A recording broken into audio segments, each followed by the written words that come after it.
बिस्मिल्लाहिर्रहमानिर्रहीम अस्सलाम वालेकुम। आज आपके साथ बकरा ईद स्पेशल में बीफ बिरयानी की रेसिपी शेयर कर रही हूँ। कराची की फेमस बिरयानी की रेसिपी है और इस रेसिपी को मैंने आपके लिए बहुत ज़्यादा सिंपल और इजी कर दिया है। इसके अलावा एक क्विक रेसिपी मैंने की है, क्योंकि अगर आपके पास टाइम कम है, ईद के दिनों में आप ये बिरयानी बना रहे हैं या आम दिनों में अगर आप बिरयानी बनाते हैं, इसी तरीके से आप बनाएंगे, यकीन करें एक तो जल्दी बनेगी मगर बहुत ज़्यादा मज़ेदार बनकर तैयार होगी। तो आपने रेसिपी को मुकम्मल देखना है, मज़े की रेसिपी है। रेसिपी अच्छी लगे आपने लाइक ज़रूर करना है। तो चलें मज़ेदार सी कराची की फेमस बीफ बिरयानी बनाना शुरू करते हैं। तो यहाँ पर बिरयानी बनाने के लिए मैंने पैन में 1 कप के बराबर तेल शामिल किया है। बिरयानी में आपने तेल मुनासिब रखना है, कम नहीं रखना वरना चावल जुड़े जुड़े रहते हैं। इसके बाद मैंने 4 से 5 बड़े साइज़ की प्याज को स्लाइसिस में काट कर शामिल किया है। साथ ही तमाम साबुत गरम मसाले कम मिकदार में शामिल कर देंगे, जिसमें बे लीव्स भी शामिल है और 2 टीस्पून मैंने इसमें ज़ीरा भी शामिल किया है। अब इन तमाम चीज़ों को अच्छे तरीके से मिक्स करते हुए प्याज को हमने सुनहरा करना है। तो यहाँ पर देखिए इस प्याज को हमने सुनहरा कर लिया है, इससे ज़्यादा इसको डार्क कलर नहीं देंगे। अब हमने इसमें बीफ ऐड करना है। मैं बीफ में बना रही हूँ, आप मटन में भी सेम तरीके से बना सकते हैं। बीफ को आपने पहले गलाकर इसमें शामिल करना है और बीफ को मैंने अदरक लहसुन और थोड़ा सा नमक डालकर गला लिया है और पूरा नहीं गलाना, आपने इसको 90 से 95% तक गलाना है, क्योंकि अभी जब यहाँ पर ये पकेगा तो इसकी जो बाकी कसर है वो पूरी हो जाएगी। अभी हमने इसको हल्का सा मिक्स कर लिया है, उसके बाद हम इसको अदरक लहसुन डालकर कुक करेंगे। तो यहाँ पर भी आपने अदरक लहसुन ज़रूर ऐड करना है। 3 टेबल स्पून मैं इसमें अदरक ऐड कर रही हूँ, 1 टेबल स्पून मैं इसमें लहसुन ऐड करके इसको हमने काफ़ी अच्छा यहाँ पर भूनना होता है। तकरीबन आप 4-5 मिनट तक लगातार इसको यहाँ पर कुक करते रहेंगे।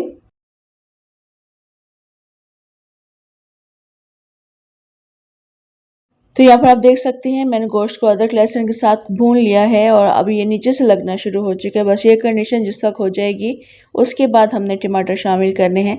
टमाटर मैं चावल और बीफ के हिसाब से ऐड कर रही हूँ। 1 किलो टमाटर है रफली काट कर शामिल किया है। 1 पाव दही है, साथ ही हमने इसमें आलू शामिल करने हैं। कराची बिरयानी है, आलूओं के बगैर बनती नहीं है। आपको आलू पसंद नहीं है तो आप आलू स्किप कर सकते हैं।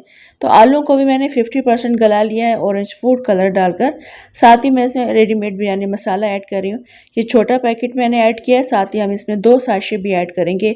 1.5 किलो चावल के हिसाब से ये जो रेशो है बिरयानी के रेडीमेड बिरयानी के मसाले का बिल्कुल परफेक्ट रहता है। अगर आप इसमें एक बड़ा पैकेट बिरयानी का यूज़ करेंगे तो फिर आप इसमें साशे मत यूज़ कीजिएगा। इन सबको अच्छे से मिक्स कर लेंगे। आपने नमक भी अपने हिसाब से एडजस्ट करना है। इसमें नमक की ज़रूरत पेश आती है मगर मिर्चें बिल्कुल परफेक्ट रहती हैं, तो चावल में नमक फीका नहीं रहना चाहिए। आप ज़रूर इसमें नमक ऐड कीजिएगा। तो मैंने भी इसमें तकरीबन 3 टीस्पून के बराबर नमक ऐड किया था। अच्छे से मिक्स करने के बाद मैं इसमें स्टॉक ऐड कर दूँगी। जिस पानी में मैंने गोश्त को गलाया था अदरक लहसुन और थोड़ा सा नमक डालकर, वो थोड़ा सा पानी हमने ऐड करना है, तकरीबन 1 कप के बराबर।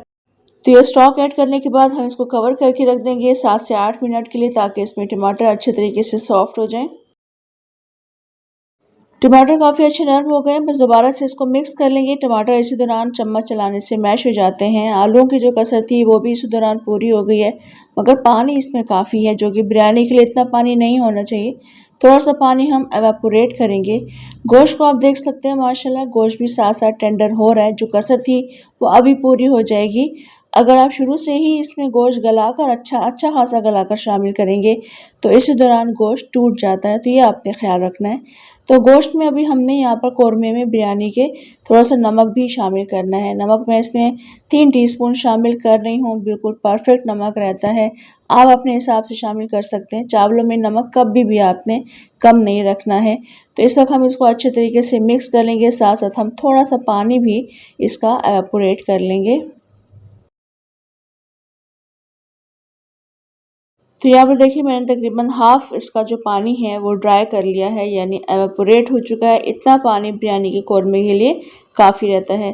अब हमने इसमें धनिया पुदीना और कुछ हरी मिर्चें काट कर शामिल करनी है, या आप साबुत भी शामिल कर सकते हैं।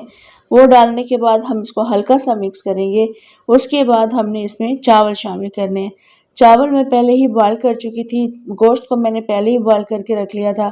अगर आप ये काम पहले करके रख लेंगे आपके लिए बिरयानी बनाना बहुत सिंपल और आसान हो जाएगा और बिरयानी बनाना किसी को मुश्किल भी नहीं लगेगा। तो चावलों को हमने सिर्फ नमक और ज़ीरा डालकर बॉयल किया है। चावल को बॉयल करते वक्त भी आपने नमक को बिल्कुल परफेक्ट रखना है। मैंने इसमें तकरीबन 6 से 7 टीस्पून नमक शामिल करके चावलों को बॉयल कर लिया है और ये सेला राइस हैं और 1.5 किलो चावल हैं। इसको अब आपने अच्छे तरीके से लेवल करना है। उसके बाद आप सरफेस पर यहाँ पर थोड़ा सा ऑरेंज फूड कलर को पानी में और केवड़ा एसेंस में घोल कर शामिल करेंगे। यहाँ एक बात मैं आपको और बताते चलूँ, आपने चावलों को भी थोड़ी सी कसर रखकर बॉयल करना है, पूरे बॉयल नहीं करने, क्योंकि अभी हमने इनको 10 से 12 मिनट के लिए कवर करके रखना है धीमी आंच पर। इस दौरान इन चावलों की कसर भी पूरी हो जाती है। तो अभी मैंने चूल्हा बंद कर दिया है। ये जो चावल हैं अच्छे हमारे कुक हो चुके हैं। थोड़ा सा हम कलर को और वाइट चावलों को साइड पर करेंगे। नीचे से मैं आपको दिखाती हूँ इसका बिरयानी का कोरमा, और चावल का आप देख सकते हैं माशाल्लाह बेहतरीन कलर है, बेहतरीन मज़ेदार सी खुशबूदार बिरयानी है। थोड़ा सा मैं साइड से चावलों को मिक्स करूँगी, उसके बाद हम इसको डिश आउट करेंगे।